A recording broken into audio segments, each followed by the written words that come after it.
Hello everybody and welcome back to another video. My name is Shayna if you're new here, and if you're not new here, thank you so much for tuning back into the channel.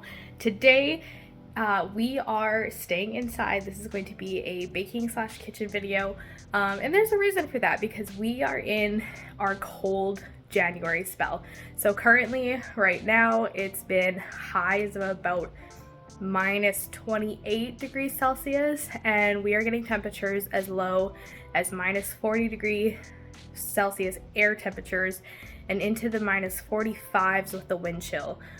So it is very, very cold. I'll throw up a couple Fahrenheit conversions on the screen here for all of the US people watching this, but it is freezing. It's too cold to do anything safely outside. It's frostbite within minutes temperatures.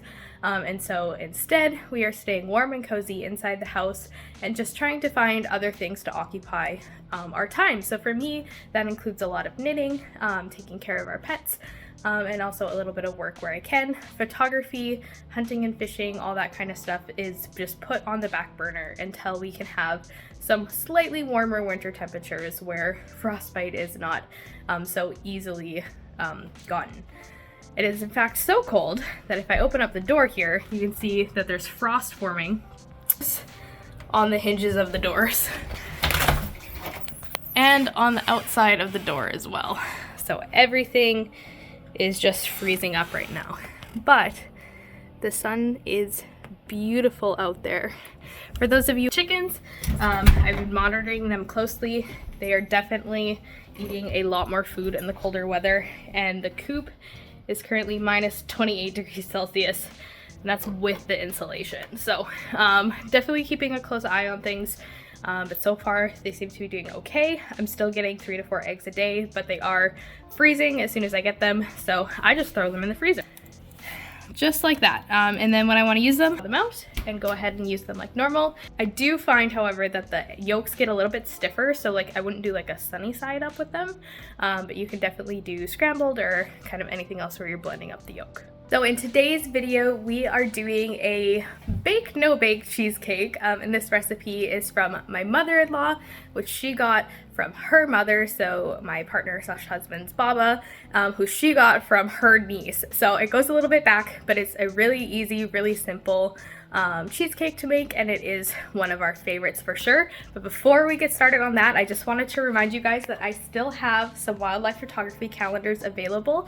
It's a very limited quantity. They are selling out, so if you haven't got one and want to, I'll put the link in the description, but I have like less than 15 at this point, so definitely be sure to grab your calendar before they are all gone until 2025.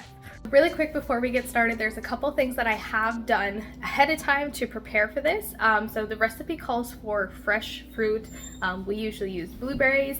I am using frozen blueberries. I have just pulled them out ahead of time to let them thaw out a little bit more so they're not completely frozen when we put them in. And then I also have taken out my block of cream cheese. We buy them in bulk at Costco or grocery stores and then freeze them. So I pulled it out so it's nice and softened to get ready to go. So for this cheesecake, you need 2 tubs of Cool Whip, 2 cups of graham cracker crumbs, half a cup of margarine, and a half a cup of sugar, and then a cup of icing sugar, and your fruit, which is just, and you can also use pie filling instead of the fruit if you want to do that, and it's enough to coat the layer. I'm using 2 cups of blueberries measured out, and so we will see when we put it together if that's enough. If not, I will definitely remind you guys when we get to that point to maybe use a little bit more, but that is all you need. So just butter, sugar, graham crackers, Cool Whip or whipped cream, and some fruit and cream cheese. Pretty simple, so let's get into it. You guys will have to excuse the lighting a little bit. The sun is currently setting even though it is 3 o'clock in the afternoon. That's what we get for living up north. So this does make quite a large cheesecake, so you are going to want a 9x13 pan. I'm using a glass dish, but I don't think it would have to be. So what we're going to do is we're going to measure out our softened butter and our graham crackers, combine it all together and press it into the pan, and we're going to bake this at 350 degrees Fahrenheit for 8 minutes. So I'm going to start preheating the oven right now to 350 while we get this mixed up. press it in, and then while the crust is baking, that is when I make the filling for it.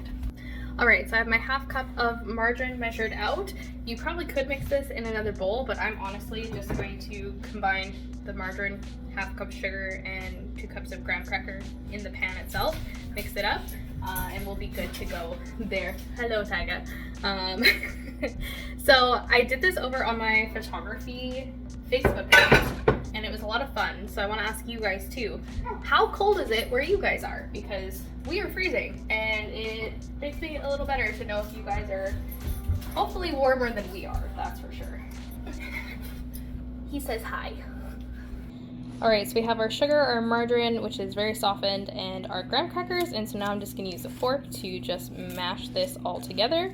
You definitely can also melt the margarine if you want to help make this process easier, but it is a lot easier to do when I'm not holding the phone, so I'm going to set it down and get this all mixed up. So now that I've got it all combined like that, I'm just going to go ahead and just press this layer flat in the pan. And once I've got it all flattened out, then it's ready to go into our preheated oven. So this doesn't have to be perfect. I just like to try to form it into a little bit more of a crust. And the reason I'm not too worried about melting the margarine beforehand is because as this bakes, it will also melt and help form the crust together. So just like that, make sure we've got all the areas covered, the whole bottom's covered. And this is gonna go in the oven now for 8 minutes.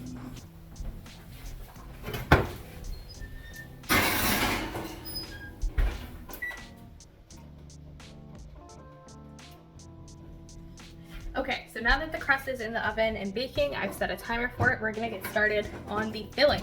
So you're gonna need a fairly large bowl because we are using 2 full tubs of Cool Whip for this recipe. So you're gonna start by putting your cream cheese into your bowl with your icing sugar and blend that together. I am using just a hand mixer. You could probably do this in a KitchenAid mixer as well if you have one of those. I don't, so I'm using the hand mixer. And then after you've blended the cream cheese and the sugar together, then you are going to fold in the tubs of Cool Whip. Alright, so I actually used up the last of my icing sugar in a failed peppermint patty recipe that I was going to share with you guys around Christmas time, but it didn't work. So luckily my neighbors helped us out and brought over a cup of the icing sugar. So we just have our block of cream cheese and icing sugar, and now we are just going to mix them together.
All right, that is looking pretty good. So now we are going to add in our whipped topping.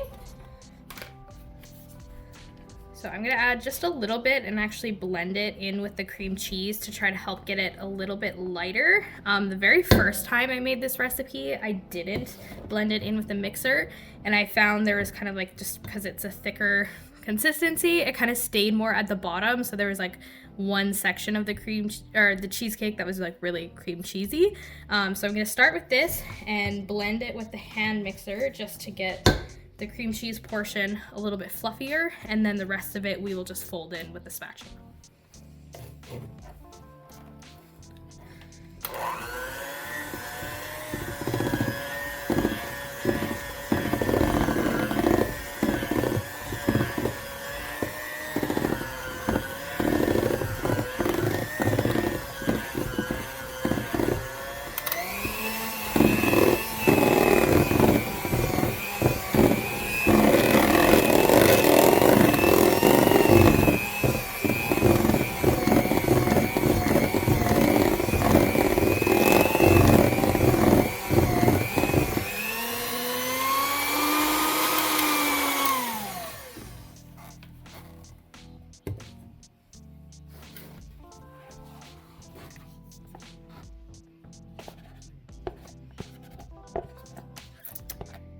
And the thing I like most about this recipe is that you get new Tupperware containers from the empty Cool Whip jar, bins. So that's always a bonus. Reduce, reuse, recycle.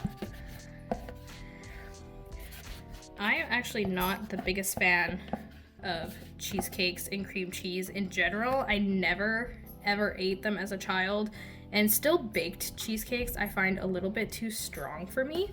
I definitely have a sweet tooth though. I prefer things that are sweeter, so that's probably why cream cheese has always been a little bit more sour to me. But this recipe I actually really enjoy. So if you're not a huge cheesecake person, or somebody in your family isn't a huge cheesecake person, this recipe might be worth a try because they might not find it as bad. All right, so that's one tub. Now we're gonna grab the other tub and add it in also.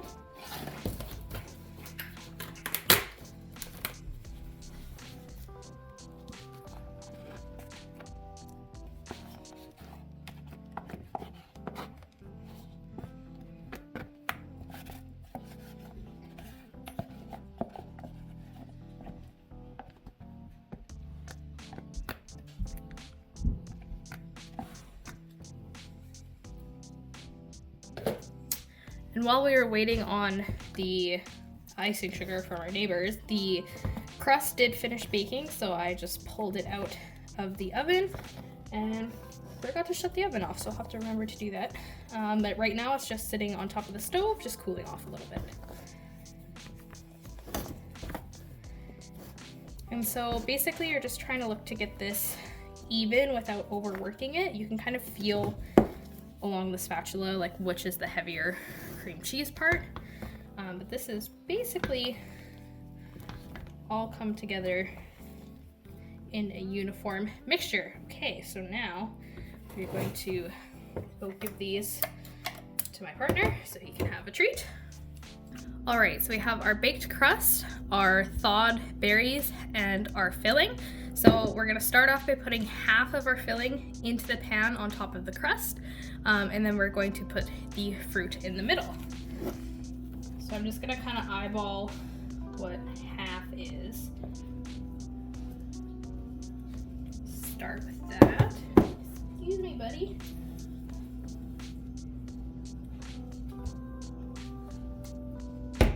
You could also definitely like mix the berries in with the filling if you want.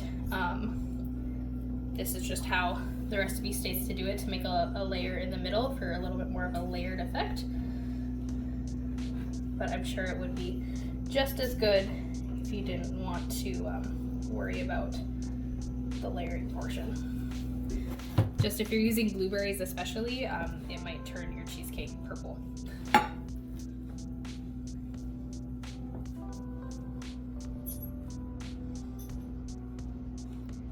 And my crust is still a little bit warm, so it is a little melty on the bottom. That's okay, that actually just helps it kind of stick to the crust for when we put it in the fridge.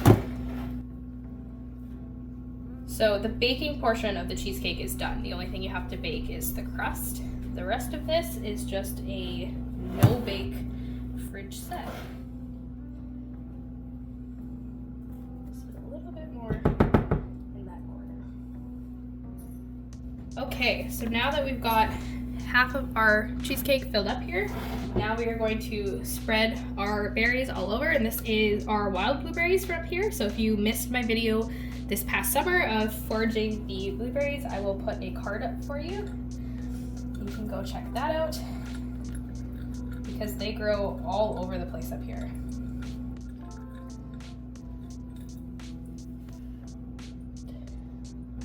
And they will stain your fingers purple. That's okay though, it does wash off. So I'm just going to try to spread this out with my hand.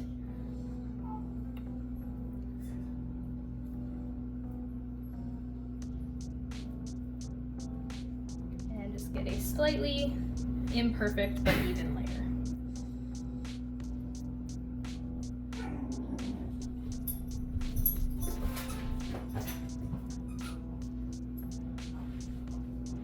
Just like that, that looks pretty good.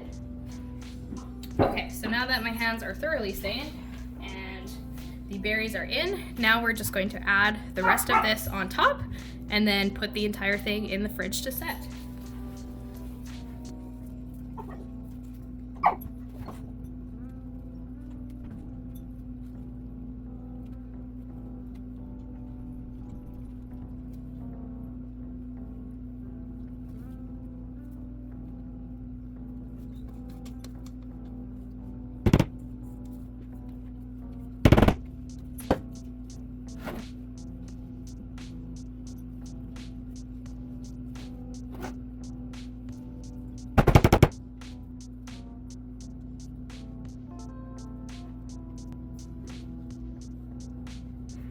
All right, that looks pretty good. So this is our finished assembled cheesecake. You can see all of the nice layers on the side. So now I'm just gonna set this in the fridge and let it cool until the bottom of the pan is completely cooled. So I'm guessing probably an hour or two, but we're gonna check back on it when it's set. So some of the other things we have been making in the kitchen include some maple walnut cookies. These actually turned out really, really good. It was our first time trying that recipe. So let me know if you guys want a recipe video for that. And I've also been making lots of homemade buns and bread. You guys already have the bread recipe, but I do have a 2-hour bun recipe. So let me know in the comments if you want to see either of those as a video. Maybe I'll do both in the same video. And what you've been baking recently.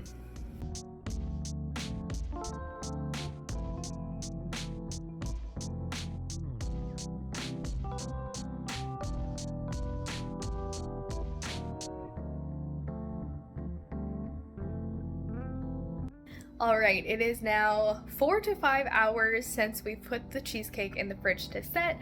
We had some supper and now it is time for dessert. So we are going to cut into the cheesecake and see how it turned out.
The first piece is always the hardest to get out, but there you have the super easy bake, no bake cheesecake recipe. So if you guys made it to the end of this video, thank you so much for watching. If you enjoyed this recipe, be sure to share this video with your friends. It really helps out my channel a ton, and I will see you guys in the next video.